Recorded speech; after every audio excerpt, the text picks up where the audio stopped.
Welcome to MSP 1337. I'm your host, Chris Johnson, a show dedicated to cybersecurity challenges, solutions, a journey together, not alone.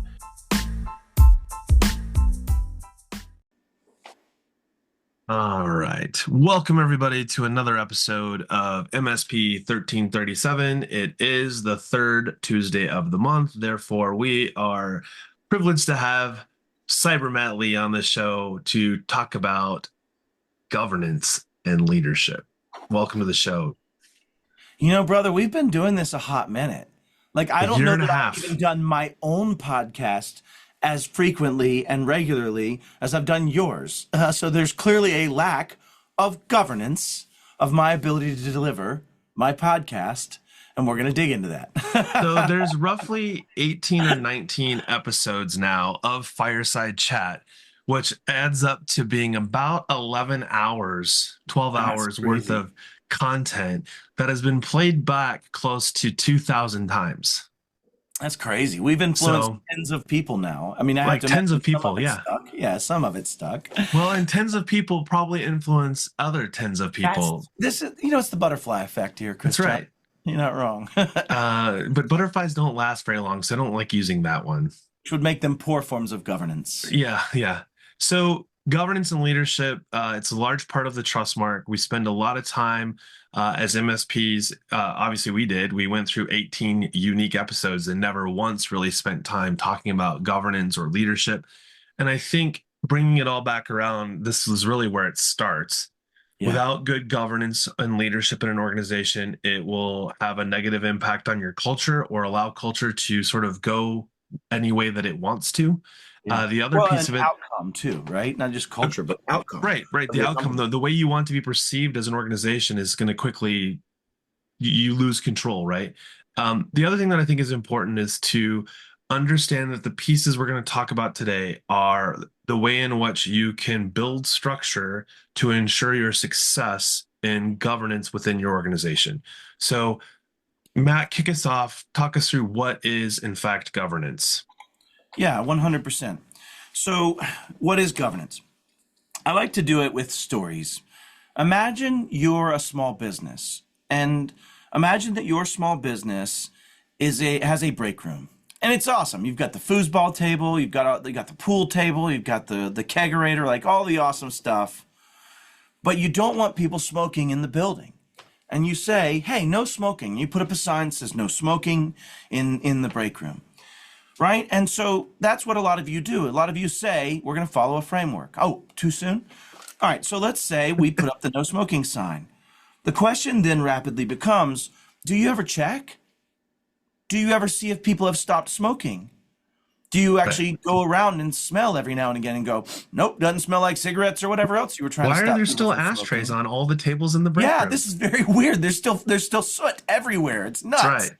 And I think the point is that when you think about what is governance is, and I like to define it as the will of a company, right? And if you're a one-person guy running a podcast, let's say, then it's the will of that guy running his podcast. Right. And I failed my own governance.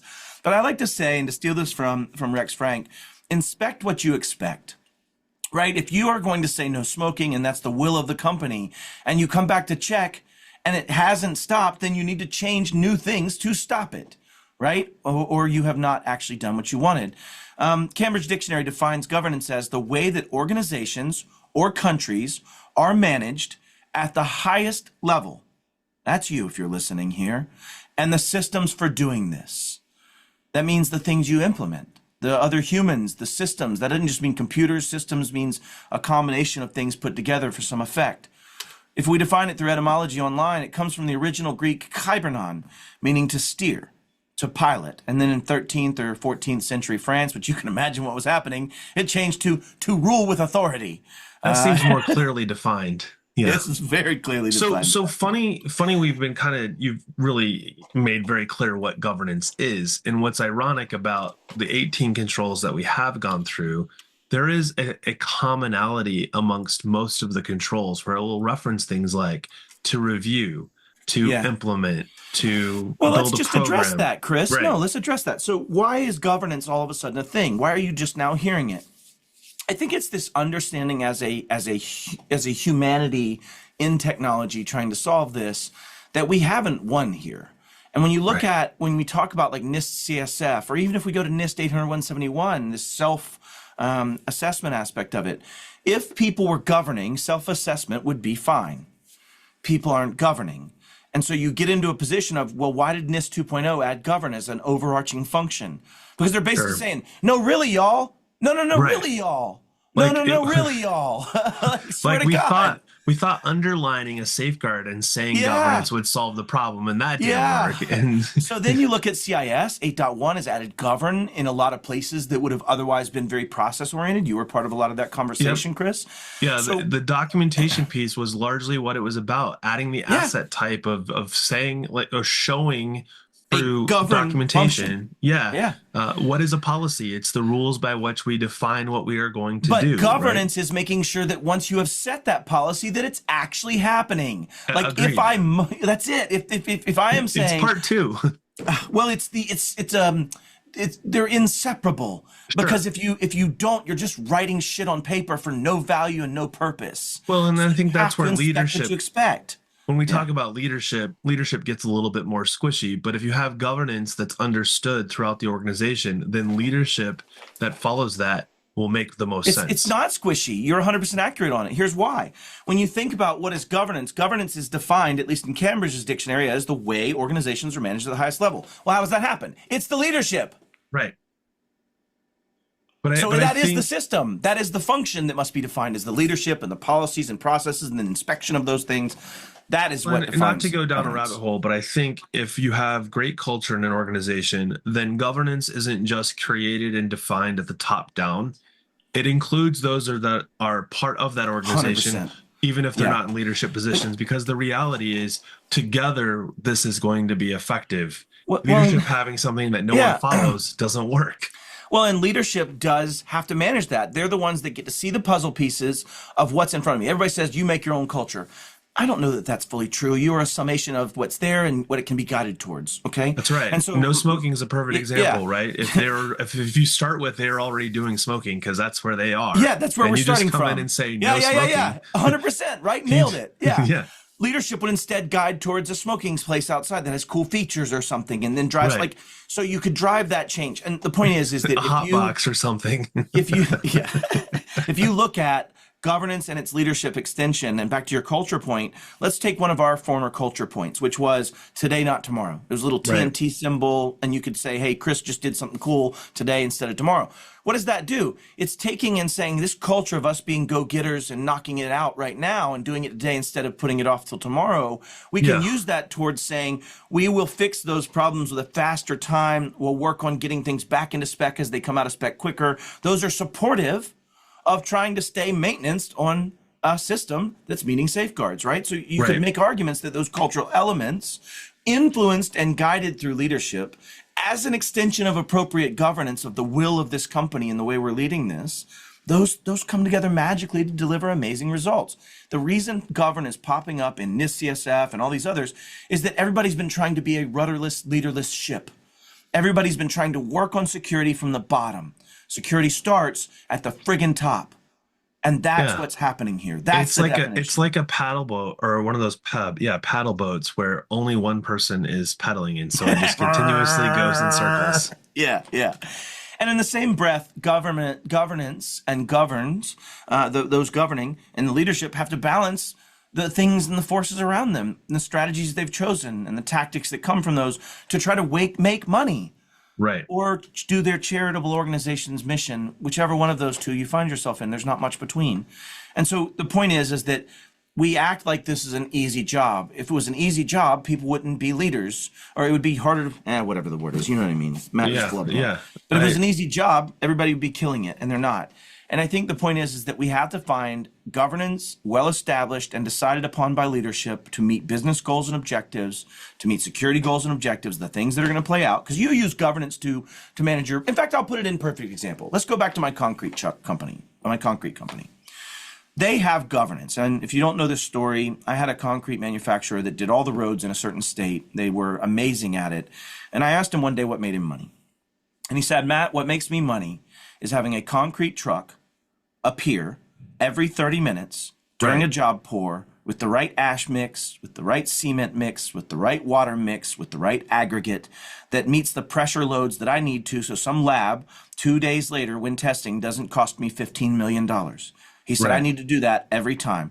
So what goes into supporting that? And he says, well, I have concrete trucks. So what happens if drivers out? I've got extra drivers. What happens if trucks down? I've got extra trucks. What about maintenance? I have my own facility because it's faster and I can manage it myself, and I've staffed that well enough. And I have all my stocked extra parts, and I don't have to worry about supply chain. And I actually have extra ash plants, and that is governance playing out to ensure that every 30 minutes, a concrete truck shows up with the appropriate amount of ash, blah, blah, blah. My Right. point is that we see governance everywhere else and we don't have to talk about it. Why? Because it's directly affecting profit. Right. Well, why do we have a problem here? Because people don't believe cyber directly affects profit. We shouldn't have to destroy this whole topic just to say what is governance. We've already got that in our souls. You're already running a business as an MSP right now to make a profit and balancing all the forces, and people are doing, in general, your will. Make it happen Yeah. with cyber too. That's it. Right. Mic drop. I'm out. Okay. Right. So as we dig into this a little bit, so in the trust mark, I think there's like, I'm gonna say, and I'm gonna be wrong, but I think there's like around 19 safeguards that make up the governance and leadership section. And what's With the interesting, understanding that all other safeguards must have governance in order to be Right. functional. Okay. and so and just- I know, and the ones we're going to talk about today are probably the early on defined. These are definitely governance and leadership yeah, safeguards. fair. You're just like, throw a They're- dart. These look like a governance Yes, function. and Yeah, 100%. there are some others that are in the trust market that I think we have in fact moved into the governance domain because of their definition in the CIS framework, which at that time Sure. did not have governance. They did not. But That existed but as I'll of just- June of 2024, if you were Right. curious, for your fact checkers. But what's interesting is we have in here about 11 definitively that we had at the very beginning that were uniquely tied to establishing a domain governance and leadership. So Sure. things like naming a security officer, having an acceptable use policy. Yeah. What are the compliance requirements for your organization? Let's start with the first one, naming Okay. a security officer. Why is that governance? Because it is establishing the leadership structure for which governance will flow through the system to meet the highest level of the organization's will, right? So straight up, you defined your executive in charge of owning this part of it. Next. And it goes a little bit deeper than that. So we added an additional 2 safeguards to go along with that. So now that you have the officer, A named individual. Yep. a named individual, you now have to have security officer reporting. So that Why would would be you want part two. that? Well, I mean, it's really kind of the whole gist of having the officer in the first place is who's keeping tabs on your governance in the domain of Blowing my cybersecurity. mind right now, Chris Johnson. Just. I'm a domain mind blower. So you're saying not only do I have to have a human own it, they have to report upon the outcomes that they expected to receive. Is that essentially what you're getting at? Yes, and so then you take it even one step further. Uh-oh. So it's not just that I just literally called out one specific safeguard as a part of the responsibility of a security officer.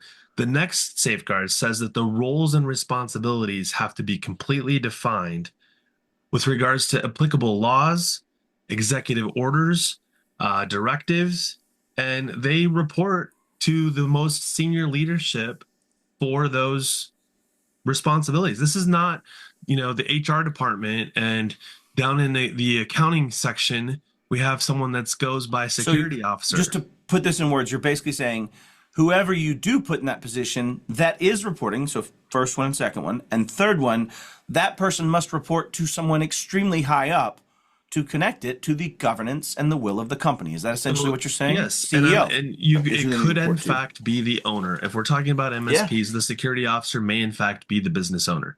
Yeah, that's fair.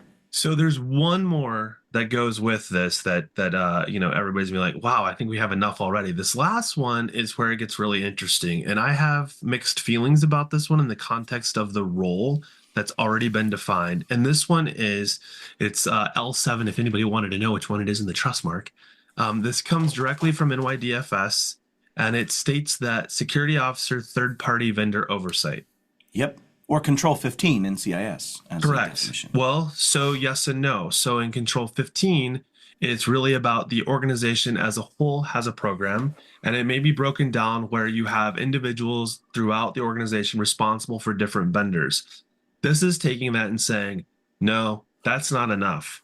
You need one more thing, and that means that all of that funnels to your security officer for oversight for any one of those vendors, which today is why we had to pull that one in. I feel you might have just gotten pedantic to make an argument there, Chutes and Ladders, but I'm all right with it, I suppose. So it But comes you're not back to your wrong as far program. as the CSO, or whatever you define it as. CISO, ISO, yeah, Whatever, right. name an O, SO, some form or fashion. right. That person needs to be in charge of it, and 15 does really say that.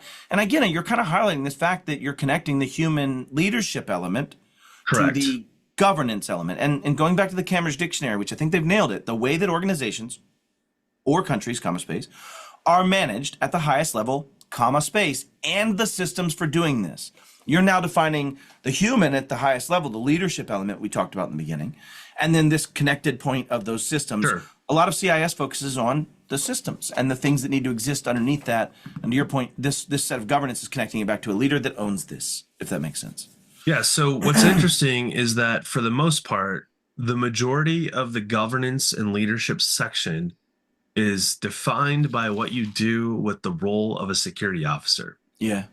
Everything else supports that, right? An acceptable Yep. use policy is probably going to call out the need to point to, like, if you the old saying, if you see something, say something, right? Like, well, who do you say that to? Anybody? Yeah.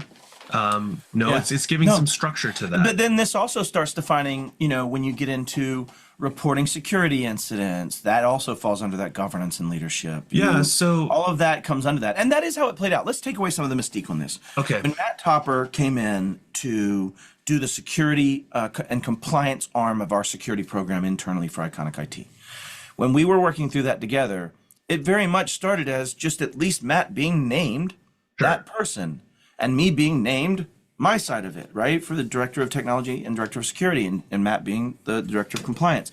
We had named titles that then fell under us as we went to go forward with these things to say, here's our Monday board. And we would meet with Tony Miller every week, and we'd show up our Monday board with our 6,000 items that Matt and I wanted to get done. Sure. And we would then get permission to do it. Well, how is that happening? Because they named an officer responsible for it. Like when I got in and put my coffee on my table, guess what I was thinking about? Security. And then when I left at the end of the day, guess what I was thinking about? Security. And when Matt came in, he was thinking about compliance. So to your point, I think, and I've hyperbolized this, it really does just start with naming individuals. Sure. And in my course that I taught about this, I said, what are your next steps as a leader? Go find that one champion inside your organization that's got enough of the humble, hungry, and smart compendium, right? That they have enough to move forward with this, and name them and task them with at least assessing and reporting upon the status of your organization from a security perspective, right? I mean, is that essentially what you're saying there, Chris? And I think if they are I think there's a misconception that this person that's being named has to be an expert in cybersecurity, when in fact, Ghost Rider. yes, thank you. And there's two ways about this, right? And anybody that's really curious about better understanding it, I would encourage you to go search the NYDFS. It's 500.1 through 4, I think, where it articulates what it means to have this role within an organization. And it gives guidance around saying, hey, you may not have this capability internally to truly do what is defined by the responsibilities of a security officer, but you need to have someone in your organization named with this responsibility, and then give them the authority to say, hey, this third party, fill in the blank. I'm not going to try and tell you who that exactly is, because it's going to be unique to the organization that needs that service or person. But you can leverage a third party to help you address this responsibility. It's not just a. I it's hired not a just company. yeah. Okay. I mean, I wouldn't say I would spend that again, but I did in this case when Matt and you I have were to first, start somewhere. Yeah, well, when we first got named, it was right after we had bought the company that Voldemort, right? And it was right after that it played out was when we really got serious about it. And so the first thing we did was we said, we have to have an incident response plan. So Matt had just been named the director of compliance, like just literally, he was still working in Rochester. Right. And I had been named it for what, all of 5 weeks, 6 weeks or something. And so we were meeting, and I flew into Dallas and Tony came to Dallas, and so did a Neil Initiative. They came to Dallas, and we sat in a conference room. Matt Topper dialed in and listened remotely, and Jason Farmer was remote, if I remember. And we spent 8 hours for 2 days writing an incident response plan. Sure. It was $25,000 or $45,000. I think we spent $45,000 on a consulting with them. But to your point, bringing in that expert help, I learned terms that still right now I'm using, right? Like I understood things that I wouldn't have known: containment, eradication, next steps, what the response looked like, all those things. And it was awesome, but we didn't use much of it. But my point wasn't that. We ended up changing it a lot. But my point was we brought in outside help to help us through that. And that could be very simple. That could be a vCISO. A lot of that's matured since then now. Oh, for sure. That can be peer groups where you can do those things. So, but I think what's interesting and why I want to bring this back to governance is all of those things, free resources to very expensive resources, start with what? The will of the company. And why did my will of our company change? Well, once you lose a few $1,000,000, your will shifts. And when we lost to Voldemort, we said, okay, let's get serious. That Matt guys, those M squared, they're maybe seriously here's something. We need to do something here. Maybe something we need to do here. So this is a good segue, because I think the other elements that make up governance, we don't need to drill down on every single safeguard that is a policy or otherwise. We could, and that might be a series. If you want it, you comment and let us know. Yes, yeah, let us know. So I think there's this last part that I think is really powerful within an organization, and in some cases probably shouldn't be created until you've got some of the policy structure that you've been working through in the different domains. But that is your written information security plan, taking all of that and really being able to boil it down. The WISP or the of SSP the company. or the WISP of the company sounds better. Yeah, the WISP is much better. So inside a WISP document, you're getting into things like project lifecycle management, how you do those things. You're getting into compliance requirements, both from and you really no. Let's demystify this. What is a WISP? Right. In my mind, the way I would write a written information security plan today, it would absolutely be along safeguards. I would literally be writing trustmark components, and I would say, here's the one, word for word, how I need to support it, the technologies that need to be a part of it, the way I'm going to configure those things, the way I'm going to look at behaviors, and here's all the supporting documents you need for procedures. So to your point of a WISP, it has to have those as I'm going to show an outside party or an inside party, depending on the scenario. Yes. How I am managing the governance, stewardship, and implementation, and then validation of all of the things that I say I'm doing to meet a security program. So WISP is where all that comes together in one place, plus the other things you're talking about, the acceptable uses and all those other things. I would also clarify, though, this isn't the policies themselves, because if you do that, you're potentially setting yourself up for constant change of policy. I think what you mean is not the procedures themselves. Policies stay fairly static. It's the procedures that would delineate. So I liken policies, if I was to show my WISP to a client or to a vendor, they don't need to see every little piece detail of everything happening in my company. They need to have at least a summarized version. They need to be able to see through my plan that I have enough structure for them to be confident. Now, if they want to see detail on, say, my acceptable use policy because they have a concern, I would produce acceptable use policy, not here's the 250-page. I would not want my WISP to become this massive document just for that purpose.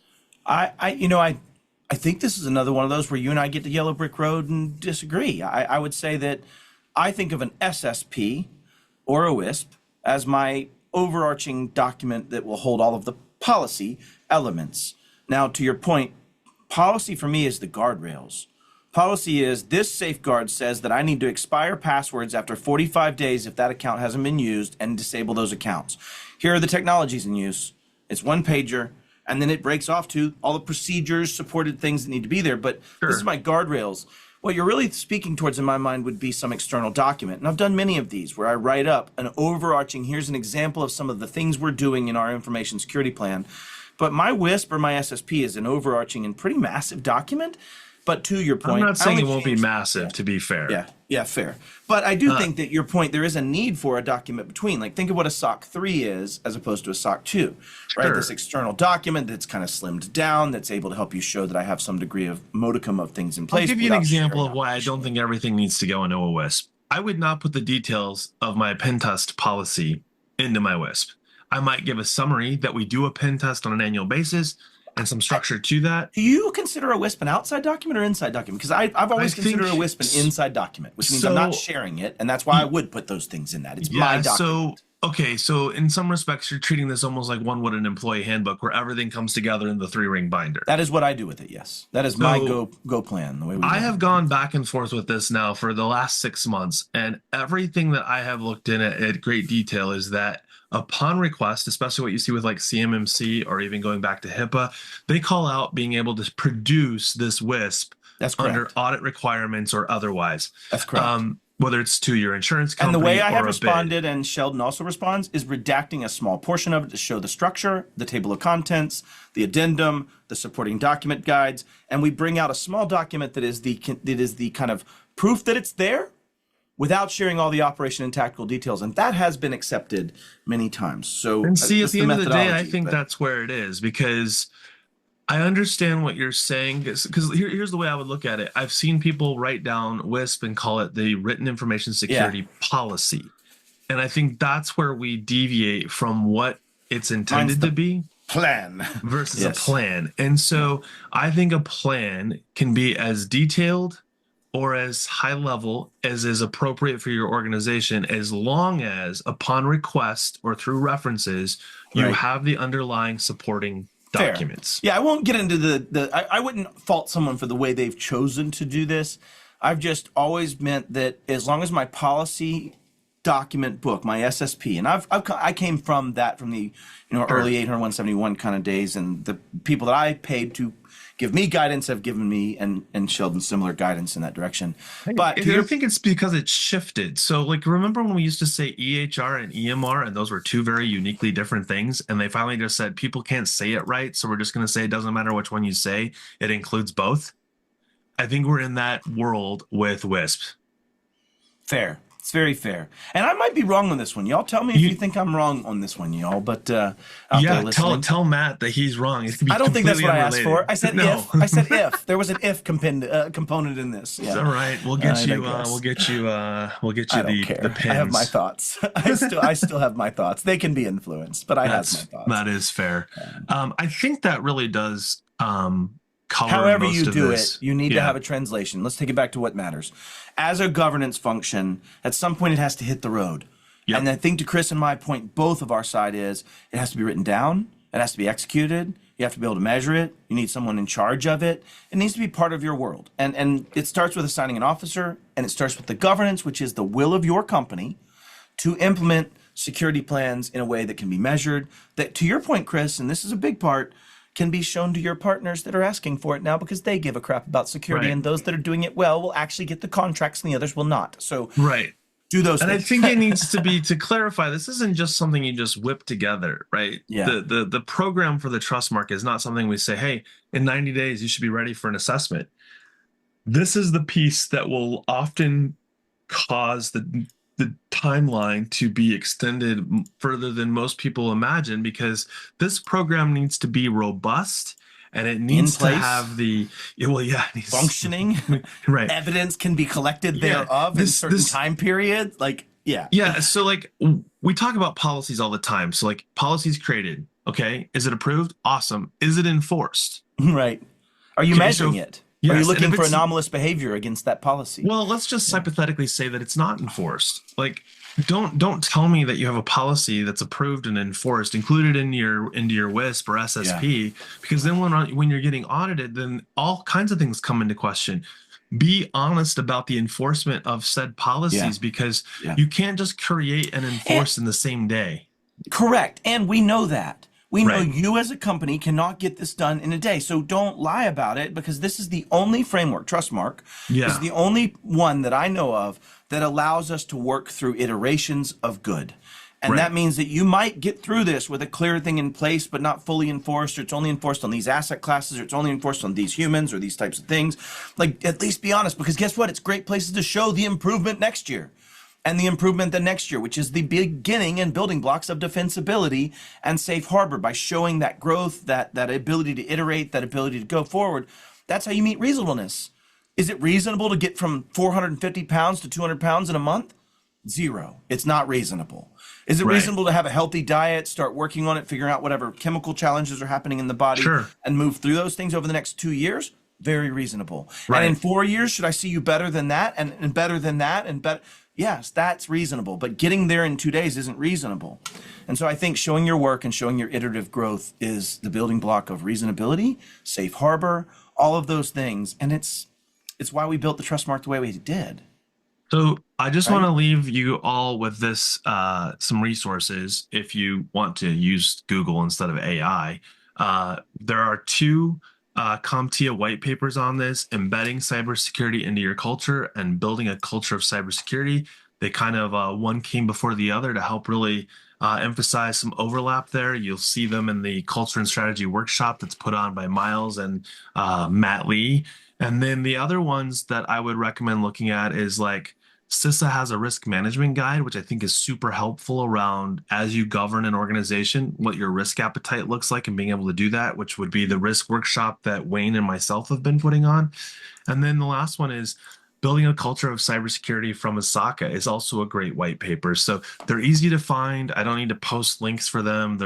It's not like there's, 10 Asakas or, three CompTIAs, right? So they should come up pretty easily in a Google search. Matt, any last words to our listeners before we hang up the phone? I would just say, when it comes to cybersecurity in your own practice for your own tools, services, and things that you own, you've already done this. You're already a profitable business. You're already moving forward in your life. You're already governing the things that it takes to be profitable of everything else you do. Just add this to it. That's it. We're making Yep. this harder than it needs to be. Just start making this part of the will of your company and empowering Agreed. people to do it, and they'll do it. So this is we will be next month will be physical and environmental Woo, security. fun. It sounds exciting, like cameras and barbed wire. Maybe we can get So Devi and Olam to join us. Or Olaf all to join right. us. Sorry. So for those of you listening, this has been an episode of MSP 1337 Fireside Chat. Thanks everybody. Have a great week.